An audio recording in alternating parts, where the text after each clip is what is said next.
ഭക്ഷണമൊക്കെ കഴിക്കുകയാണ്. പാത്രത്തിൽ വെള്ളം ഇരിക്കുന്നതുകൊണ്ട് അവർക്കൊരു ഷീറ്റിൻ്റെ മുകളിലാണ് ഫുഡ് ഇട്ട് കൊടുത്തത്. ആദ്യം തിന്നാൻ മടിയായിരുന്നു, അത് കഴിഞ്ഞിപ്പോഴത്തെ എല്ലാം തിന്നുന്നുണ്ട്. പെഡിഗ്രിയാണ് കഴിക്കുന്നത്. അതുപോലെ തന്നെ അവർക്ക് ചിപ്സ് ഇട്ട് കൊടുത്തായിരുന്നു, ലേസ്.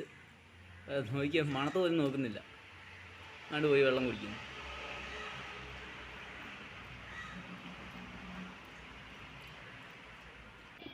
ഒരു കൈക്ക് ഇത്രയോ ഉള്ള പെഡിഗ്രി തിന്നു കഴിഞ്ഞാൽ കുഞ്ഞിയുടെ വയറ് ഫുള്ളാവും അല്ലേ? കുഞ്ഞിയുടെ വയറ് ഫുള്ളാവും, എൻ്റെ പെണ്ണിൻ്റെ വയറ് ഫുള്ളാവും അല്ലേ? ആനോ ആനോ? ഹലോ, നമസ്കാരം. ജോപ്പൻ്റെ യാത്രയുടെ പുതിയ അധ്യായത്തിലേക്ക് ഏവർക്കും സ്വാഗതം.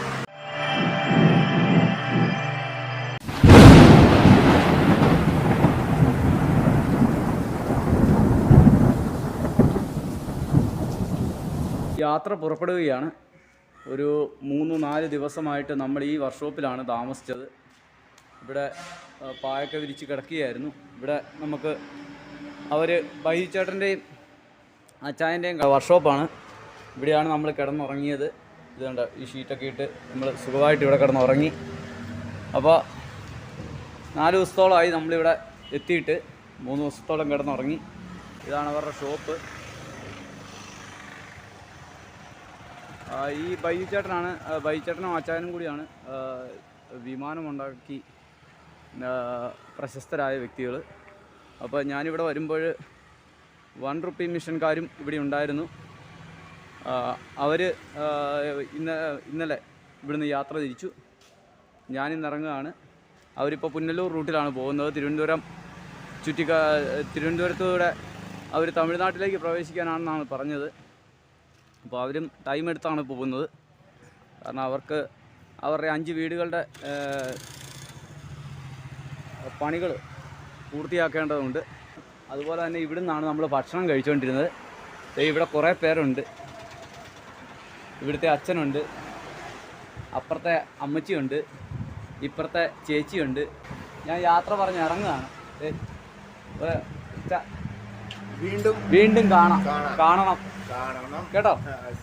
അപ്പൊ ശരി. അമ്മയൊക്കെ വലിയ സ്നേഹമാണ്, നല്ലത് മോനാണ്. എല്ലാരും അനുഗ്രഹിക്കണം, എന്റെ ദൈവം. ഓക്കെ. ചേച്ചി ഇവിടെ ഇരുന്ന് കഴിക്കുന്നുണ്ട്. പൊറോട്ടയും ഒരുപാട് ദിവസം കൂടി ആ മുട്ട കറി കഴിക്കുന്നെന്നാണ് പറഞ്ഞത്. ഇതുണ്ടോ, മുട്ടയൊക്കെ കൂട്ടി കഴിക്കുകയാണ്. വെള്ളം കൊടു പൊറോട്ട തൊണ്ടാക്കി കൊടുക്കും. അപ്പോൾ ഞാൻ ഇറങ്ങുകയാണ്. അപ്പോൾ നമ്മുടെ പുതിയ യാത്ര ഇന്ന് ആരംഭിക്കുകയാണ്. കലഞ്ഞൂരിന്ന് പുനലൂർക്ക് പോകുന്ന വഴിക്കാണ് ഈ തട്ടുകട. ഇതുണ്ടോ, നിങ്ങൾക്ക് കാണാം, GR എഞ്ചിനീയറിംഗ് കൺസ്ട്രക്ഷൻ വർക്ക് അവരുടെ തൊട്ട് ചേർന്നുള്ള കടയാണ്.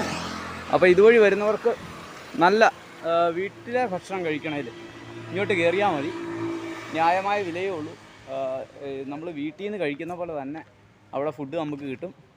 അപ്പോൾ ഈ റൂട്ടിൽ പോകുന്നവർ, പുനലൂർ പാലം കാണാൻ പോകുന്നവരും തെങ്കാശി പോകുന്നവരും ഒക്കെ ഈ ഹോട്ടലിൽ തന്നെ കയറുക, അവരെ ഒന്ന് സഹായിക്കുക. കുഞ്ഞിപ്പെണ്ണ് കയറി കിടന്ന് ഉറങ്ങി. പാവം കുറച്ച് നേരമായിട്ട് ഇന്ന് കുളിപ്പിച്ച് സുന്ദരിക്കുട്ടിയായിട്ട് കിടക്കുകയാണ്. ഇതുണ്ടോ, എന്നടി പെണ്ണെ നമുക്ക് പോകാം. അപ്പോൾ സുന്ദരിക്കുട്ടീനെയായിട്ട് ഇന്നത്തെ യാത്ര ആരംഭിക്കുകയാണ്. Kerala to Kashmir, 14 district, 8 union territories, 28 states, low altitude to high altitude. ഇതാ സൈക്കിളിൽ പോകുന്ന എന്നെയും പുറകെ ഓടി വരുന്ന കുഞ്ഞിയെയും നിങ്ങൾക്ക് കാണാം. അപ്പോൾ നമ്മൾ പുതിയൊരു ബോർഡ് വെച്ചതാണത്. അതുപോലെ തന്നെ നമ്മുടെ പഴയ ബോർഡ്, നമ്മുടെ ആലപ്പുഴയിൽ നിന്നുള്ള സിജിൻ തന്ന ബോർഡ് നമ്മൾ ഈ ഫ്രണ്ടിൽ തന്നെ പിടിപ്പിച്ചു. അതുപോലെ തന്നെ നമുക്ക് സാമ്പത്തിക സഹായം ചെയ്തുകൊണ്ടിരിക്കുന്ന, അതായത് യാത്രകളിൽ ബുദ്ധിമുട്ടാകുന്ന സമയത്ത് നമ്മളെ സഹായിച്ചുകൊണ്ടിരിക്കുന്ന നമ്മുടെ പ്രിയപ്പെട്ട ബ്രദേഴ്സുണ്ട്, എൻ്റെ സഹോദരങ്ങൾ, JJ എഞ്ചിനീയറിംഗ് വർക്ക്സിലെ നമ്മുടെ പ്രിയപ്പെട്ട സുഹൃത്തുക്കൾ. അവർ ആണ് നമുക്ക് സഹായങ്ങൾ ചെയ്യുന്നത്. അവരുടെ പേരും ഞാനിവിടെ എൻ്റെ വണ്ടിയുടെ ഫ്രണ്ടിൽ തന്നെ എഴുതി വെച്ചിട്ടുണ്ട്. അപ്പോൾ പിന്നെ അതുകൂടാതെ ഇവിടുന്നാണ്, ER നിന്നാണ് നമ്മുടെ സ്റ്റാൻഡൊക്കെ സെറ്റ് ചെയ്ത്. ഇതുണ്ട്, സ്റ്റാൻഡൊക്കെ സെറ്റ് ചെയ്ത്. സ്റ്റാൻഡ് നേരത്തെ വളഞ്ഞു പോയായിരുന്നു, അത് പിന്നെ എക്സ്ട്രാ കമ്പി വെച്ചിട്ട് ബലപ്പെടുത്തി 2 സ്റ്റാൻഡ് ആക്കിയിട്ടുണ്ട്. പിന്നെ അതുകൂടാതെ ചെറിയ വർക്കുകളൊക്കെ നമ്മൾ വണ്ടിയിൽ ചെയ്തായിരുന്നു. പിന്നെ വണ്ടിക്ക് സൈക്കിളിന് ഞാൻ മുമ്പത്തെ വീഡിയോയിൽ പറഞ്ഞിരുന്ന പോലെ സൈക്കിളിന് ചെറിയ പ്രശ്നങ്ങളൊക്കെ ഉണ്ടായിരുന്നു. അതൊക്കെ ഏകദേശം ഒന്ന് തീരുമാനത്തിലെത്തിച്ചിട്ടുണ്ട്. ഇതിൻ്റെ അകത്തെ ബുഷൊക്കെ കംപ്ലൈൻ്റ് ആയിരുന്നു. ആ ബുഷൊക്കെ ഒന്ന് ടൈറ്റ് ചെയ്തു. അത് ഓട്ടത്തിലിങ്ങനെ ലൂസാകുന്നതാണ്. കാരണം ഇത്രയും ലോഡ് വെച്ചിട്ട് നമ്മൾ ചവിട്ടുന്നതുകൊണ്ടാണ് അങ്ങനെ ഒരു പ്രശ്നം സംഭവിക്കുന്നത്. അതുകൊണ്ട് അതൊക്കെ നമ്മളൊന്ന് സെറ്റ് ചെയ്തിട്ടുണ്ട്. ഇനിയിപ്പം നമ്മുടെ യാത്ര ശുഭകരമായി പോട്ടെ എന്ന് നമ്മൾ തന്നെ പ്രതീക്ഷിക്കുകയാണ്. അതുപോലെ തന്നെ കുഞ്ഞിയും അടിപൊളിയായിട്ട് സുഖമായിട്ട് കിടന്ന് ഉറങ്ങുന്നുണ്ട്. അവൾക്കിപ്പം പിന്നെ അതിൻ്റെ അകത്ത് തന്നെ ഞാൻ കുറച്ച് സെറ്റിങ്സൊക്കെ ചെയ്തു. കുറച്ച് ഹുക്കൊക്കെ ഇട്ട് ആ ബാഗുകളൊക്കെ നേരത്തെ കെട്ടി തൂക്കിയിരുന്നതൊക്കെ ഇറങ്ങിക്കിടക്കുകയായിരുന്നു. അതുകൊണ്ട് കുഞ്ഞിക്ക് കിടക്കാൻ ഒരു ഗ്യാപ്പില്ലായിരുന്നു. ഇപ്പോഴത്തെ നല്ല ഗ്യാപ്പൊക്കെ ഉണ്ട്. അവൾക്ക് എങ്ങനെ വേണമെങ്കിലും തിരിഞ്ഞും മറിഞ്ഞും ഒക്കെ കിടക്കാം.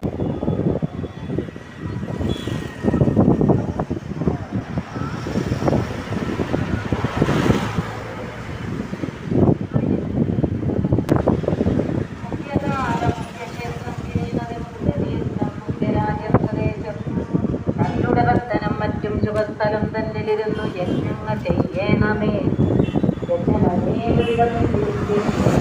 അഞ്ചു വിധത്തിലടങ്ങുകയേ ആരോഗ്യവും പൈതൃകം ഗ്രാമം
ഫോണും പിടിച്ചോണ്ടാണോ?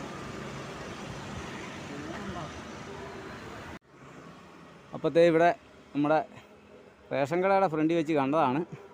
കൂടലിലാണ്.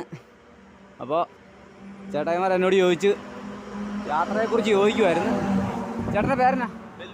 മെൽവിൻ. ബിനു. അപ്പോഴത്തേ നമ്മളിവിടുന്ന് യാത്ര തിരിക്കുകയാണ്.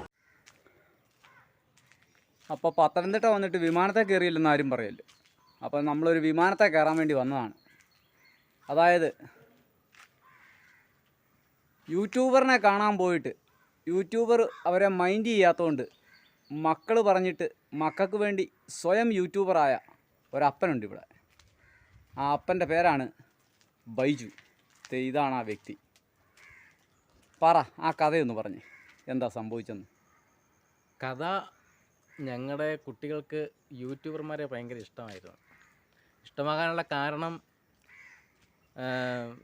മറ്റൊന്നുമല്ല, കോവിഡ് സമയത്ത് ഒരുപാട് യൂട്യൂബുമായിട്ട് ബന്ധപ്പെട്ട വീഡിയോസും യൂട്യൂബും കണ്ട് പിള്ളേരെ അങ്ങ് ഹരം പിടിച്ചു. യൂട്യൂബറാണ് ഈ ലോകത്തിലെ ഏറ്റവും വലിയ ആൾക്കാരെന്നൊരു ചിന്ത അവരുടെ മനസ്സിൽ വന്നു. അങ്ങനെ പ്രശസ്തനായ ഒരു യൂട്യൂബറുടെ വീട്ടിലേക്കാണ് അങ്ങനെ ഞങ്ങൾ യാത്ര പോകുന്നത്. അവരുടെ വീട്ടിൽ ചെന്ന് കഴിഞ്ഞപ്പോൾ ആ വീടിൻ്റെ മുറ്റത്തൊരു ചേച്ചി നിൽപ്പുണ്ടായിരുന്നു. ആ ചേച്ചിയോട് ഞങ്ങൾ പറഞ്ഞു, ഇവിടുത്തെ യൂട്യൂബറെ ഒന്ന് കാണാൻ വേണ്ടി വന്നതാണ്, ഒന്ന് കാണിക്കണം, ഞങ്ങൾക്കൊരു സെൽഫി എടുക്കാനാണെന്ന് പറഞ്ഞു. എൻ്റെ മക്കൾക്ക് യൂട്യൂബേഴ്സിനെ ഭയങ്കര ഇഷ്ടമാണ്. അവരുടെ വീഡിയോ ആണ് എപ്പോഴും കണ്ടുകൊണ്ടിരിക്കുന്നത്. ഇവിടുത്തെ ആളിൻ്റെയും വീഡിയോ കാണാറുണ്ട്. അതുകൊണ്ട് ഒന്ന് കണ്ട് ഒരു ഫോട്ടോ എടുത്തിട്ട് പോയേക്കാം എന്ന് പറഞ്ഞപ്പം സമ്മതിച്ചില്ല. അങ്ങനെ സമ്മതിച്ചില്ല എന്ന് മാത്രമല്ല, ഒന്ന് മുഖം ഒന്ന് കാണിക്കാൻ പോലും തയ്യാറായില്ല. അന്നേരം ഞങ്ങളോട് പറഞ്ഞു വിട്ടോളാൻ പറഞ്ഞു.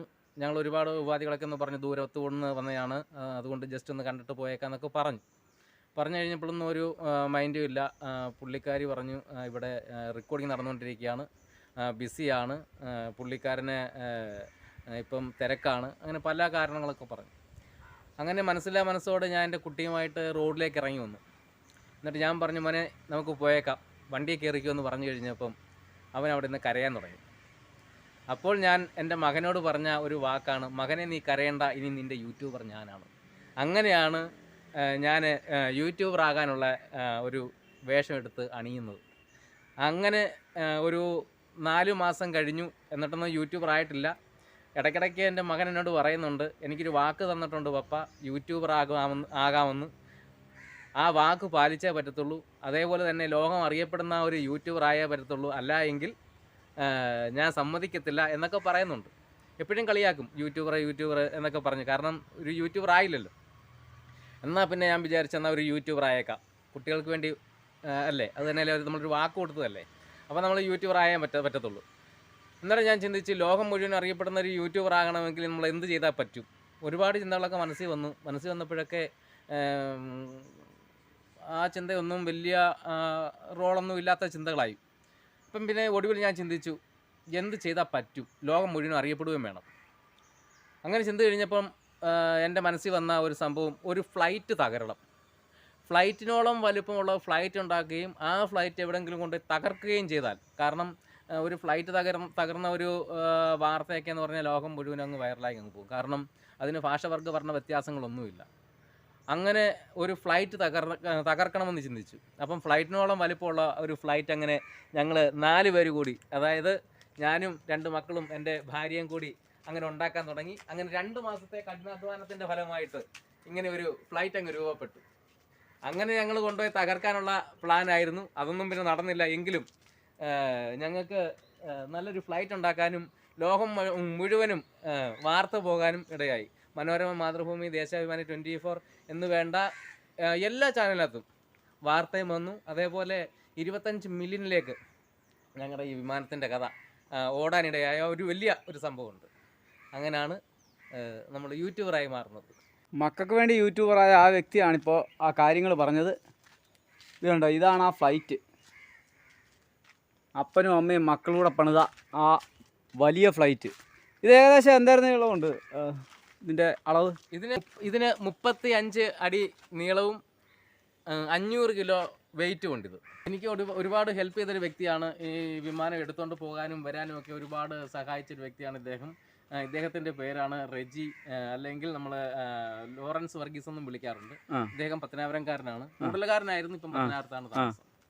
അപ്പോൾ നിങ്ങൾ രണ്ടും കൂടിയാണോ ഇപ്പോൾ പുതിയ സംരംഭം തുടങ്ങിയിരിക്കുന്നത്? അതെ അതെ അതെ, ഞങ്ങൾ രണ്ടും കൂടാണ് ഉദയ ജംഗ്ഷനിൽ ഒരു വർക്ക്ഷോപ്പ് എടുത്ത് ഇപ്പോൾ ഞങ്ങൾ രണ്ടും കൂടാണ് അവിടെ പ്രവർത്തനം തുടങ്ങിയിരിക്കുന്നത്. അത് ശരി. ഇദ്ദേഹത്തിന് ഒരു വർക്ക്ഷോപ്പ് ഉണ്ടായിരുന്നു, എനിക്കും ഉണ്ടായിരുന്നു. എൻ്റെ വർക്ക്ഷോപ്പിന്റെ പേര് ഗോഡ്സ് ഓൺ എഞ്ചിനീയറിംഗ്, ഇദ്ദേഹത്തിന്റെ വർക്ക്ഷോപ്പിന്റെ പേര് റിയ എഞ്ചിനീയറിംഗ്. അപ്പം അങ്ങനെ രണ്ടും കൂടെ ഒന്ന് GR എഞ്ചിനീയറിംഗ് വെച്ച്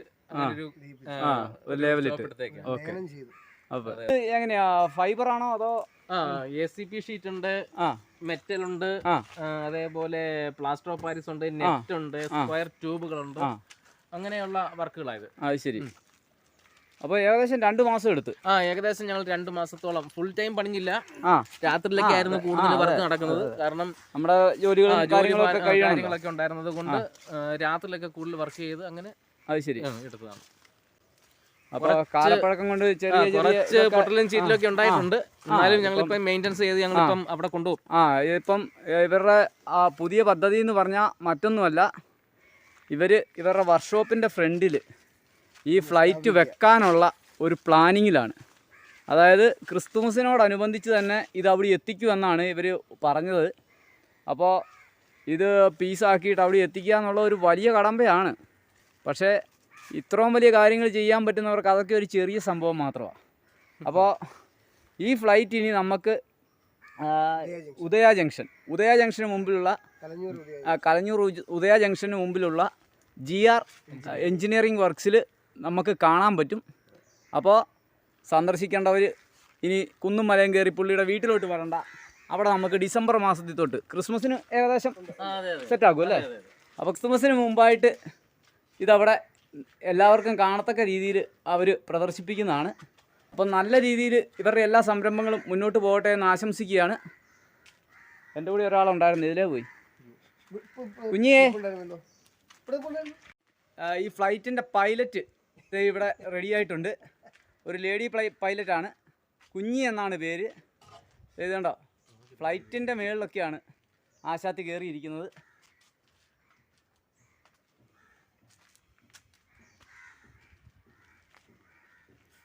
എങ്ങനെയാ, എങ്ങോട്ടാ റൂട്ട് അങ്ങോട്ടാ? അമേരിക്കയ്ക്ക് പോവാ. എങ്ങോട്ടാ? അമേരിക്ക. അപ്പോഴത്തെ ഫ്ലൈറ്റിൽ ആളൊക്കെ കയറിയിട്ടുണ്ട്. ഞങ്ങളിവിടെ കയറിക്കോട്ടെ? ഒരു മൈൻഡും ഇല്ല പൈലറ്റിന്. നോക്കിയേ, ആ എന്തോ വലിയ സംഭവമാണെന്നും പറഞ്ഞുകൊണ്ടിരിക്കുക.